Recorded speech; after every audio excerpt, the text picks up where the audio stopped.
Hi angels, welcome back to my channel. In today's video, I'm going to be teaching and showing you guys 10 ways to prepare and organize for the new school year. So yes, back to school season is here. I've already made one back to school episode of mine. I will link it down below. It is how to be more productive so that you're ready for back to school season. But this one is 10 ways to start your school year off right.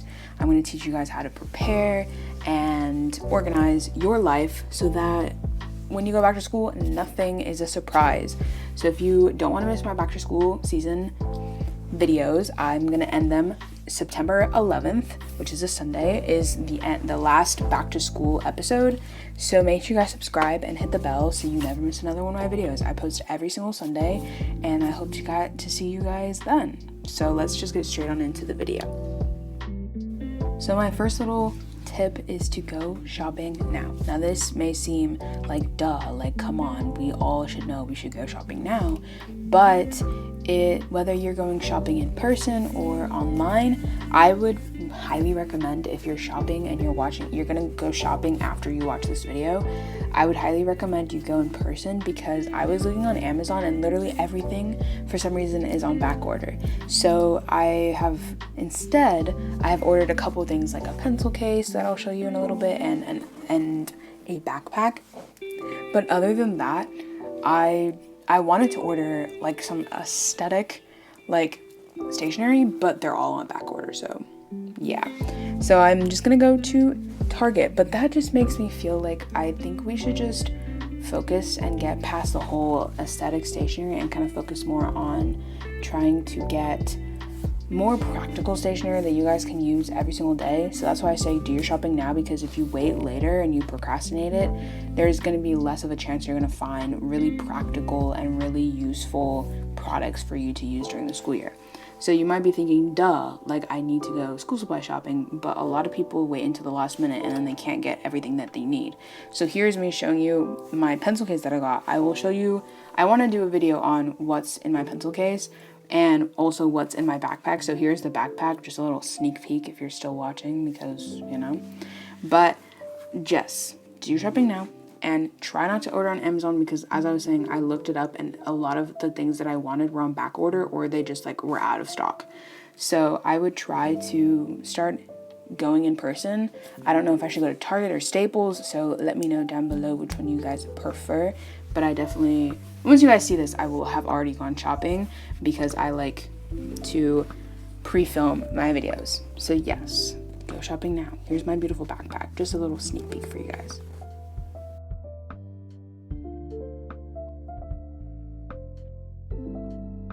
So my next tip is kind of going with the other one. It's to organize your stationery. This means you're new and you're old. So right now I'm collecting all of the stationery I have around my house, and I'm trying to figure out what I'm going to use for the school year, what I'm going to keep here at home, and what I need to buy. So I already have a folder.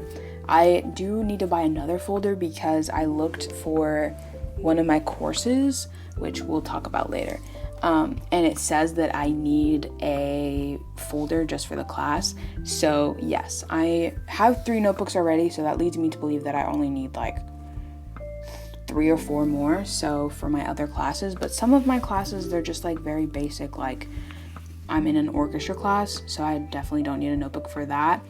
But I think if you collect all your stationery right now, you're going to be saving money, and obviously you're going to be organizing and preparing for the school year.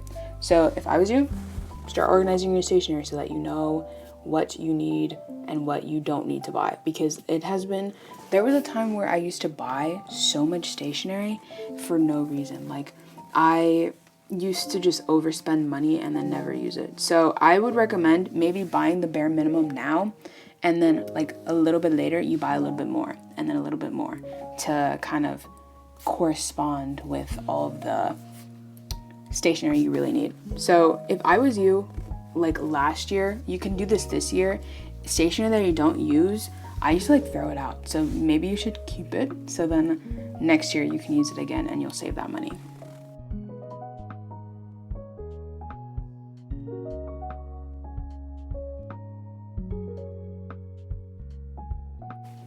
So the next tip is probably one of the most important ones, and it's to fix your sleep schedule. Oh my gosh, I can't talk.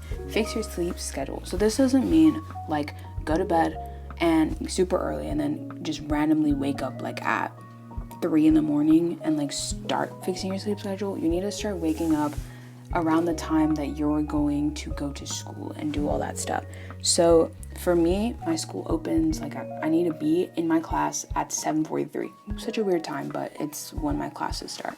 So I wake up like at 5:20 in the morning, and if I'm gonna work out, then I wake up even earlier. But this whole summer, I've just been waking up at 4:50. So I don't really have to fix my sleep schedule because I literally wake up super early. The problem is I do take a nap during the day because I get tired, but I'm gonna have to start taking out them naps so that I can get used to having to wake up so early.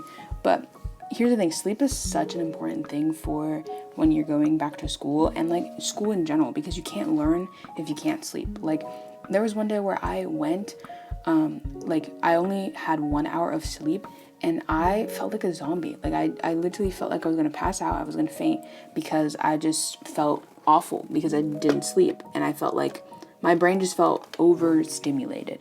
And I personally feel like you need to, sleep, because there's no way you can retain any information without sleep. So make sure you're fixing your sleep schedule, meaning slowly wake up earlier and slowly go to bed earlier so that you can fix it and balance it out. So my fourth tip is to start creating goals now. So if you go into the school year knowing what goals you want to accomplish, you're more likely to accomplish more. So I think the 3 categories that you should try to create goals are like academic, so your grades, like what type of GPA you want, what are the grades you want in each class, what do you want to learn from each class.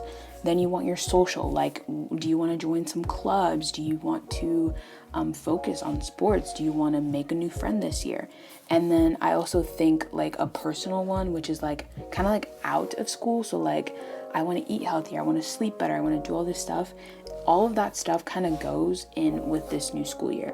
So if you're making these goals, it's just going to help you, really be determined to accomplish those goals. So I would say stick with those 3 categories: academic, social, and personal, and those will help you achieve whatever you want to achieve in this new school year.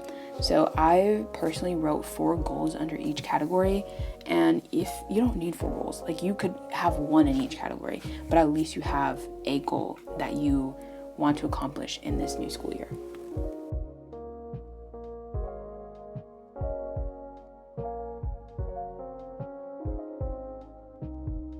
So number 5 is a little random, but it's to create a new playlist. So like a music playlist.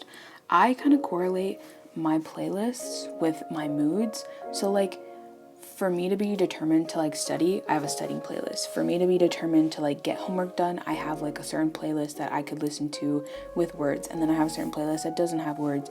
It just correlates with my moods and everything. I have a playlist, like I said, for everything. I have one to drive, I have one to go to the gym, I have one to study. So I'm making one called New School Year, New Me.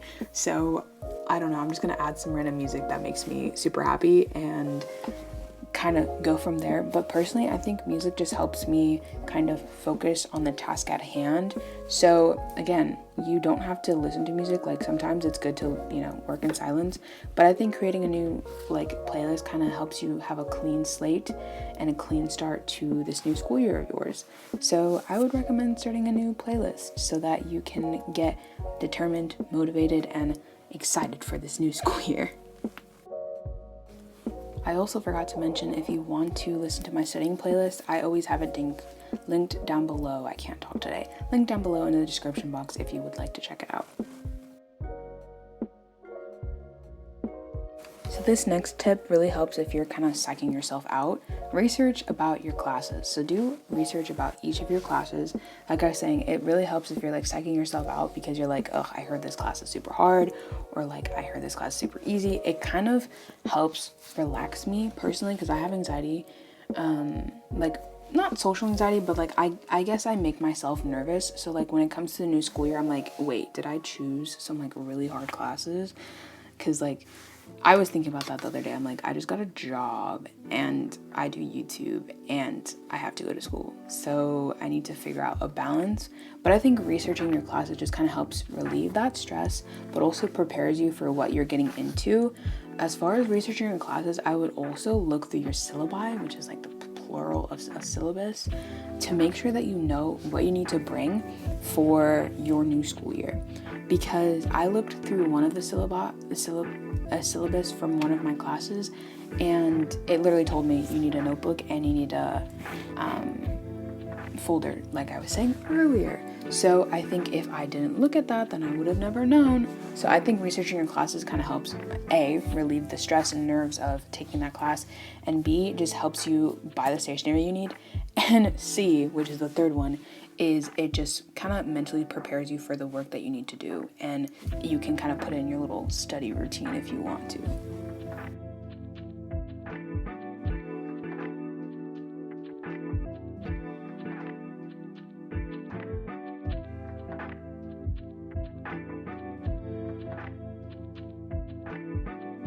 So number 7 is to create a study routine. So I think part of creating a study routine is you need to find a way to study a little bit every day, go through every single topic that you've talked through without burning yourself out. So one thing that I like to do during the school year is sometimes I take online classes and I like to work ahead. So when I work ahead, there are certain days of the week, like the ends of the week, where I would literally just catch up on other work and get ahead in my other classes. So that is a really good study method of getting work done when you don't have anything to do, so that you don't have extra work on top, and it helps you get ahead in your schoolwork. Another thing that I feel like is important is, like, even if you had like a really easy class where you didn't do anything really, I would still kind of review what you did for like 5 minutes so that you can retain that information again. And even if it's like studying for 20 to 30 minutes a day, at least you're studying every day. I would also say you need to, put in days where you have breaks. So like Wednesdays are usually my days where I really review my everything that I've learned. I can't talk today, as I was saying, but it's where I kind of review everything that I've learned. And then usually on Fridays, I take that day off. And then if I want to do more studying, I usually do it on Saturday morning or like Saturday night or something like that. So keep your days open enough so that if you don't want to study one day, like you don't feel like it or you feel sick or something, that you can do it on another day. This way you're avoiding burnout, and you're just being smart about when you're going to study, because you can't study every day all the time. Like sometimes you see these studying channels and you see them like saying, let's do a study vlog, and they're like studying for 2 hours, but there's no way they're going to be studying for 2 hours every day, because you're gonna be burnt out. And if you're gonna study 2 hours, I would definitely recommend you take breaks in between. So like if you're gonna study like 2 hours, take a 30-minute break in between each hour or something like that, so that you don't burn out. So my 8th one is to make a study buddy list. This one is one that I will say you might have to wait until you actually get into your classes to see who's in it. But once you get like your schedule and what classes you are gonna take, I would try to find friends that you already know either took the class so that you can get the notes from that class, or people that are in your class so that if you need help with anything, they are there. I don't know how many times it's really helpful that like sometimes I'll miss something in class. I'm like, when is this due? And I'll just like text one of my friends and be like, hey, like in class, when did she say this was due or whatever. It's just super helpful to have it, and it relieves a lot of stress for me personally. So I would try to kind of, test out the waters with a study buddy list. And also my mom always says that like in your school life, you should try to make a group of friends in every class so that you are socializing, and so you're not sitting alone all the time. So not only is a study buddy list going to help you with a resource, but you're also going to be creating new friends, hopefully.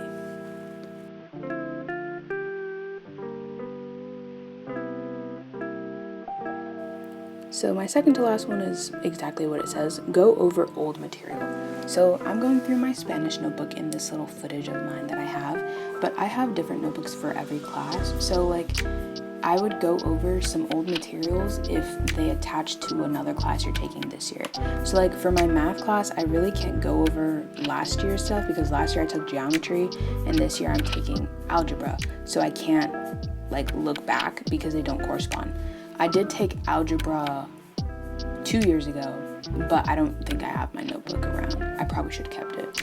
But with Spanish, it's easier because last year I took Spanish 2, this year I'm taking college Spanish 3. So it's just like if you have classes that are like repetitive, I think this would be really helpful for you just because it helps, you know, review what you've already learned and you're going in, you know, already prepared for what's gonna happen. I feel like if you're in middle school and high school, usually they spend like the first month just reviewing things.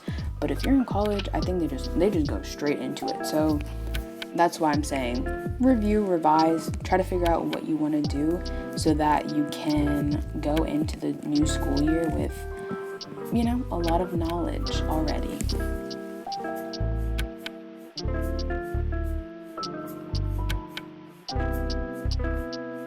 So my last tip for you guys is one that I've said multiple times, is to declutter your space, because if you know me, I think you can repeat it with me.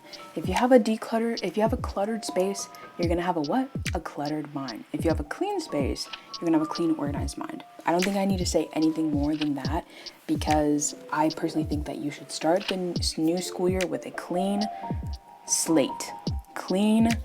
No matter what you did last year, this is going to be a clean slate for you, a clean workspace and a clean mind. So I've said it in multiple videos before. If you want to see my last video, I will link down below and in the eye. But that is it for today's video. Like I said earlier, make sure to subscribe and hit the bell so you never miss another one of my videos. My back to school series again ends September 11th. So if you want to see all of those videos coming up, oh my gosh, that was so weird. If you want to see all my videos coming back, again, hit the bell and you won't miss another one of my videos. And yes, thank you so much for watching. I love you guys so much. Stay tuned for next Sunday's video because I promise you guys it will be an amazing one. Bye guys.